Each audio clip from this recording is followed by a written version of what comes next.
तेल, जिसे liquid power भी कहते हैं। ये सिर्फ दो देशों की कहानी नहीं है, नहीं, ये कहानी है ताकत की, संसाधनों की और उस जंग की जिसमें पिसता कौन है? हमेशा एक आम इंसान। तो चलिए इस पूरे पावर गेम को ना जरा शुरू से समझते हैं। तो दुनिया के नक्शे पर नजर दौड़ाते हैं। एक देश दिखता है, वेनेजुएला। अब पहली नजर में शायद ये किसी को भी एक आम सा देश लगे, लेकिन ठहरिए, इसकी जमीन के नीचे ना एक ऐसा राज, एक ऐसा खजाना दफन है जिसने इसकी किस्मत लिखी भी और फिर अपने ही हाथों से मिटा भी दी। और ये खजाना क्या है? ये है काला सोना। जी हाँ, तेल। और हम किसी छोटे मोटे भंडार की बात नहीं कर रहे। सोचिए, दुनिया के सबसे बड़े प्रूवन ऑयल रिजर्व्स। ये कोई मजाक नहीं है।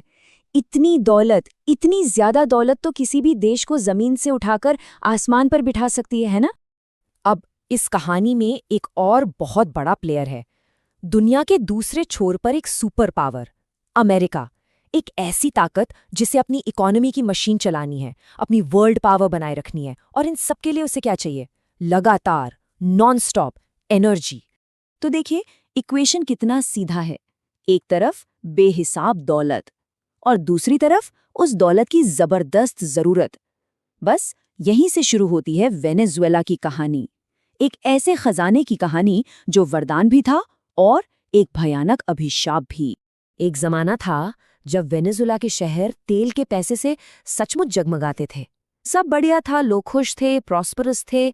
लेकिन फिर कहानी ने एक मोड़ लिया। कुछ गलत फैसले, बढ़ता हुआ करप्शन और पॉलिटिकल टेंशन, इन सब ने मिलकर उस रोशनी को धीरे धीरे अंधेरे में तब्दील करना शुरू कर दिया।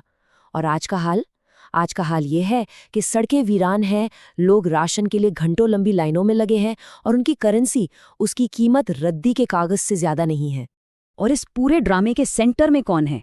वहां के लीडर निकोलस मदुरो, जिनकी बस एक ही जिद है, एक ही कोशिश है कि चाहे कुछ भी हो जाए, सत्ता हाथ से ना जाए। तो संकट तो गहरा ही रहा था। और अब इस कहानी में अमेरिका की एंट्री होती है, और ये एंट्री सब कुछ बदल देती है। चलिए देखते हैं कि अमेरिका ने आखिर किया क्या। अमेरिका ने दुनिया के सामने आकर कहा कि वेनेजुएला में जो चुनाव हुए हैं वो फेयर नहीं हैं, उनमें धांधली हुई है। अब सुनने में ये शायद एक मामूली डिप्लोमेटिक बयान लगे, लेकिन नहीं, ये एक बड़े तूफान से ठीक पहले वाली खामोशी थी। और वो तूफान आया सैंक्शंस, यानी प्रतिबंधों के रूप में। इसका मतलब क्या था? मतलब ये कि वेनेजुएला से कोई व्यापार नहीं, उनका तेल कोई नहीं खरीदेगा, पैसों के आने जाने के सारे रास्ते बंद। अगर सीधे सीधे कहें तो अमेरिका ने वेनेजुएला की इकोनॉमी की जो लाइफलाइन थी ना, उसका स्विच ही ऑफ कर दिया।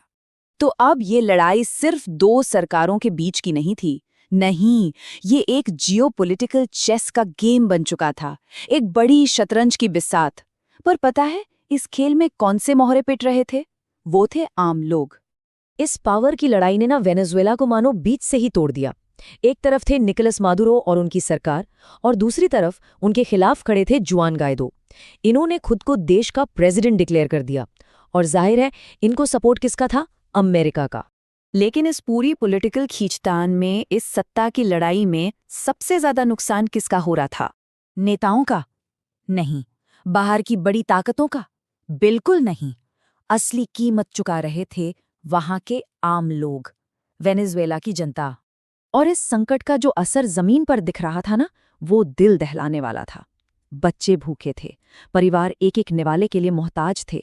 जरा सोचिए, वो देश जो तेल के समंदर पर बैठा था, आज वहां भूखमरी फैली हुई थी। हालात इतने खराब हो गए कि लाखों लोगों के पास अपना घर, अपना वतन, सब कुछ छोड़कर जाने के अलावा कोई रास्ता ही नहीं बचा। ये साउथ अमेरिका की हिस्ट्री का सबसे बड़ा मैसिव रेफ्यूजी क्राइसिस बन गया। सोचिए, एक पूरी की पूरी जनरेशन अपना देश छोड़ने पर मजबूर हो गई। तो जब ऐसा लग रहा था कि बस वेनेजुएला की कहानी अब खत्म, सब कुछ अंधेरे में डूब चुका है, ठीक तभी इस कहानी में एक जबरदस्त ट्विस्ट आया। गेम अभी ओवर नहीं हुआ था। तो सवाल ये है कि अचानक ऐसा हुआ क्या? ऐसा क्या बदल गया कि पूरा का पूरा जियोपॉलिटिकल नक्शा ही हिल गया? जवाब एक ही था, तेल। वही तेल। हुआ ये कि दुनिया भर में तेल की डिमांड तेजी से बढ़ने लगी। ग्लोबल पॉलिटिक्स में कुछ बड़े बदलाव हुए और अमेरिका को अचानक से और तेल की जरूरत आन पड़ी। और ऐसे में नजर कहाँ जाती? घूम फिरकर वापस वेनेजुएला पर। और बस कहते हैं ना, जरूरत सब कुछ करा देती है। अमेरिका ने उसी मदुरो सरकार से बात करनी शुरू कर दी, जिस पर इतने कड़े प्रतिबंध लगाए थे, और धीरे धीरे कुछ पाबंदियों में ढील दी जाने लगी। लेकिन इसका मतलब ये बिल्कुल नहीं है कि सब कुछ ठीक हो गया। नहीं, ये कहानी अभी भी अधूरी है। सैंक्शंस पूरी तरह से हटे नहीं हैं। पॉलिटिकल सिचुएशन अभी भी बहुत अनस्टेबल है, और वेनेजुएला का भविष्य वो आज भी एक बहुत बड़ा सवालिया निशान है। पर इस पूरी कहानी से एक बात तो शीशे की तरह साफ हो जाती है। असली पावर वो पैसा या हथियार में नहीं है। असली पावर है रिसोर्स में, संसाधनों में।